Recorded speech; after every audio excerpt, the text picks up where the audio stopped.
Eu acabei de subir uma matéria, viu, Mauro, que é um assunto que ontem eu estava conversando com algumas pessoas e também estava buscando um histórico aí.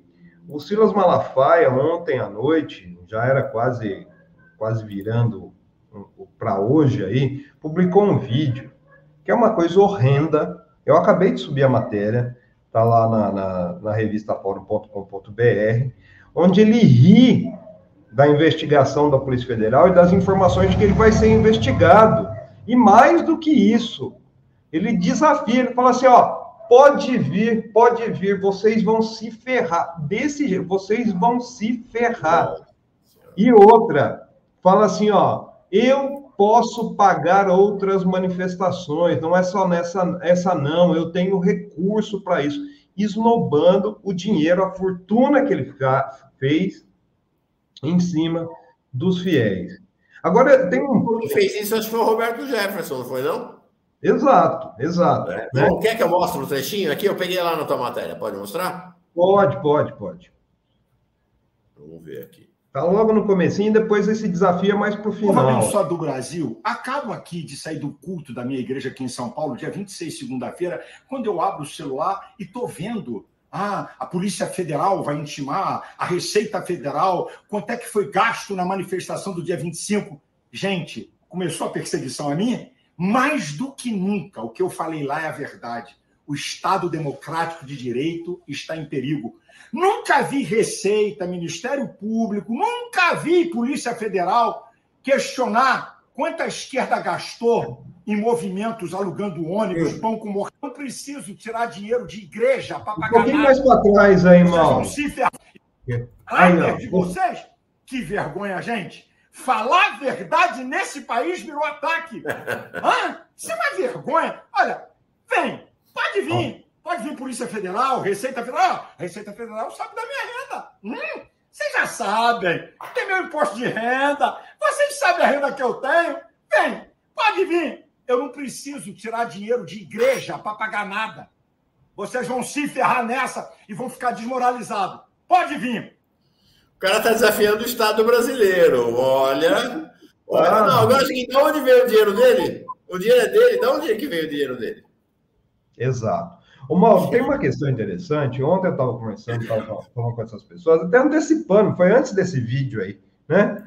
Quem é o Silas Malafaia antes do Bolsonaro, né? E daí, assim, o Bolsonaro e o Malafaia, eles atuam numa espécie de simbiose, sabe? No mutualismo, é um sugando o outro.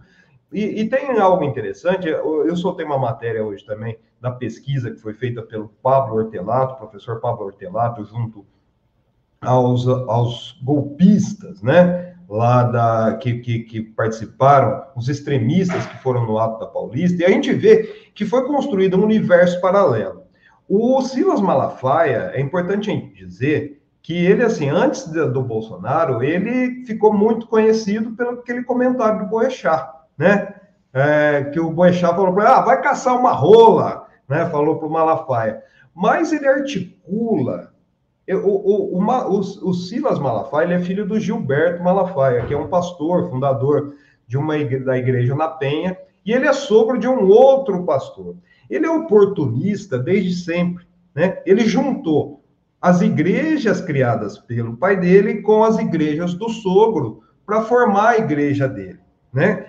E a partir disso ele começou a doutrinar e se aproximar de políticos. Ele se aproximou do Lula em 2002, né? Ele tem várias aproximações. Mas tem uma questão interessante quando a gente fala dessa simbiose dele com o Bolsonaro, porque o Silas Malafaia se nutre desse exército de ignorantes que ele cria, né? E quando eu falo ignorantes, não é para ofender ninguém, é ignorar o conhecimento. Depois a gente vai ver aí na pesquisa que foi pelo professor Pablo Hortelato, que essas pessoas acabam vivendo num universo paralelo e através dessa simbiose com o Bolsonaro, eles acabaram trocando isso. Porque o Bolsonaro, ele tinha um público também se nutre da ignorância, né? São pessoas que seguiam toda aquela questão do comunismo, vamos contra o comunismo, que a ditadura era melhor. Então eles se uniram e criaram um exército ainda maior que a gente pôde ver, por exemplo, nas ruas da Paulista no domingo, né? O Bolsonaro usa o Silas Malafaia para controlar esses outros ignorantes, né? Esse exército de ignorantes que foi ceivado ali pelo Silas Malafaia, e o Silas Malafaia usou da aproximação do Bolsonaro para, por exemplo, dominar as igrejas evangélicas. É interessante, viu, Mauro, que o Silas Malafaia, durante a pandemia, ele investiu mais de 20 milhões na abertura de templos, quando a maioria estava fechando. O que ele fazia? Ele comprava os templos, né, de pequenos pastores. Aqui, ó, tem uma frase dele aqui, ó, que ele deu uma entrevista para a Folha, isso em 2021, que ele diz aqui, ó: não vou dizer todos para não pensarem que eu me acho a última Coca-Cola do deserto, mas a maioria dos pastores pararam e devolveram propriedades. Então, o que ele fez? Ele estava com aproximação com o Bolsonaro, com o poder, ele cooptou esses pastores, que geralmente são pastores que entram numa carreira religiosa também, que tem um interesse financeiro dentro da religião, comprou esses templos, ele expandiu o poder dele sobre o mundo evangélico e hoje usa isso como moeda de troca ao bolsonarismo. Então, existe uma simbiose muito perigosa, quando você falou agora há pouco da Michelle Bolsonaro, né? E eu concordo muito contigo, viu, Mauro? Não existe nada da gente ironizar a Michelle Bolsonaro. Porque esse discurso, que para a gente muitas vezes é risível, para as pessoas que são doutrinadas e ceivadas só num ramo de informações ali de Malafaia e de Bolsonaro, tem um efeito gigantesco. Por exemplo, né, a pesquisa aí que foi feita pelo professor Pablo Hortelato da USP. Gente, é um absurdo. 88% das pessoas presentes no ato acreditam que o Bolsonaro ganhou a eleição e não Lula para presidente em 2022. Mais do que isso, ó, 94% acreditam que a gente vive hoje numa ditadura. Então, isso mostra que esse discurso da ditadura do judiciário, do comunismo, né, do ataque às urnas eletrônicas, surte um efeito muito grande. E por qual motivo surte um efeito muito grande? Porque Bolsonaro, junto com Malafaia, comandam um exército de ignorantes. Então, essas pessoas se nutrem, eles não assistem ao Fórum Café, não assistem sequer ao Jornal Nacional. Eles só se informam pelas fake news dentro dos grupos de WhatsApp, Facebook e YouTube, viu, Mauro? Acho impressionante mesmo esses números, né? São impressionantes. Agora, eles revelam também a competência da extrema-direita de construir opinião. Coisa que a esquerda perdeu. Acho que essa é uma questão. Para nós é dramático, porque eles conseguem, com base nesta dinâmica que eles estabelecem, com base na ação nas redes sociais, com base na aliança com as plataformas, é bom saber, há uma aliança deles com as plataformas, por mais que as plataformas queiram posar de liberais, né? Com base nestas alianças e com base numa articulação com uma parte expressiva das igrejas evangélicas em programas que não são programas meramente de alienação. A gente se engana quando a gente acha que é tudo alienação. Não é assim. Essas igrejas evangélicas estabelecem na base da sociedade redes de solidariedade que são fundamentais para construir essa adesão deles também. Coisa que no passado a teologia da libertação fez do outro lado da sociedade, que deixou de fazer. Não tem mais.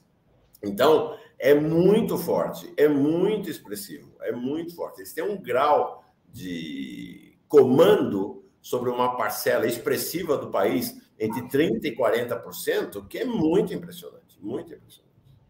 E eu acredito que a grande diferença, viu, Mauro, também aparece nessa pesquisa do professor Pablo Hortelato, porque, assim, quando a gente fala de teologia da libertação, de todo o movimento, dos movimentos eclesiais de base, que foi feito principalmente nos anos 70, pela Igreja Católica, pela esquerda católica, e isso foi feito muito nas populações mais carentes, mais marginalizadas, mais pobres da população. E, diferente disso, esse discurso de Malafaia, de Bolsonaro, encontra eco numa parcela da sociedade que tem uma certa influência. Só que é uma parcela da sociedade muito diferente da diversidade étnica que a gente tem no Brasil, que é retratada pelo IBGE. Por exemplo, o que a gente viu lá na Paulista, olha isso, a maioria que estava na Paulista são homens, né? 62% eram homens, 65% se declararam brancos e de classe média e média alta, porque 26% com renda entre 3 e 5 salários mínimos, 25% entre 5 e 10 salários mínimos, e 13, 10 e 20 salários mínimos, e 9 acima de salários mínimos. Gente, e pasmem, olha aqui, 67% declaram ter ensino superior, tá? E diferente do que a gente viu, existe toda legião evangélica aí, mas esse discurso encontra muito eco no conservadorismo católico também, né? Essa pesquisa aqui mostra que a maioria das pessoas que estavam lá, né, declaram que são católicos. 43% dizem ser católicos, 29% evangélicos. Então, assim, é muito interessante essa coisa que você traz, desse peso católico, da extrema-direita católica ali, do fundamentalismo católico, que o Malafaia, no discurso dele, vai fazer uma menção carinhosa, que ele vai dizer, uma mulher católica, de Bíblia e terço na mão, uma senhora, está lá presa só porque sentou na cadeira do Alexandre de Moraes. Então, você vê, é uma coisa interessante isso que você traz, que há uma aliança entre o fundamental, porque a gente fica falando dos evangélicos, né?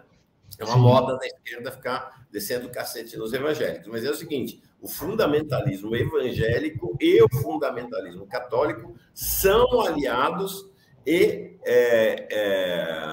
são cúmplices neste processo, né? Não é apenas o fundamentalismo evangélico, há uma base conservadora católica. Vamos lembrar, por mais que os evangélicos venham crescendo, os católicos ainda são maioria. A maioria do voto católico é de Lula. Mas tem uma base católica conservadora de extrema-direita que é bolsonarista, forte.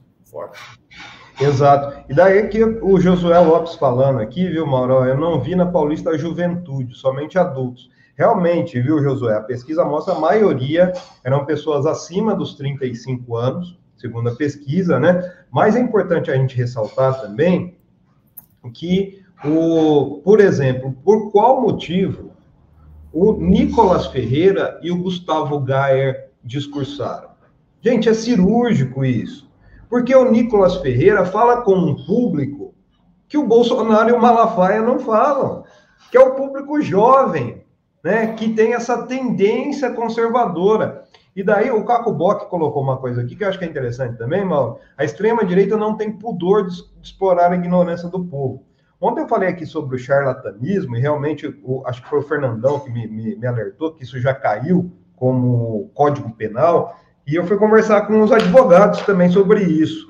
Um advogado amigo, que ele falou, Plínio, é possível enquadrar, porque o que eles fazem, apesar de não haver mais a punição para charlatanismo, eles têm consciência de uma mentira, da mentira que eles estão pregando. Por exemplo, a questão de Israel, né? Que Israel é cristão.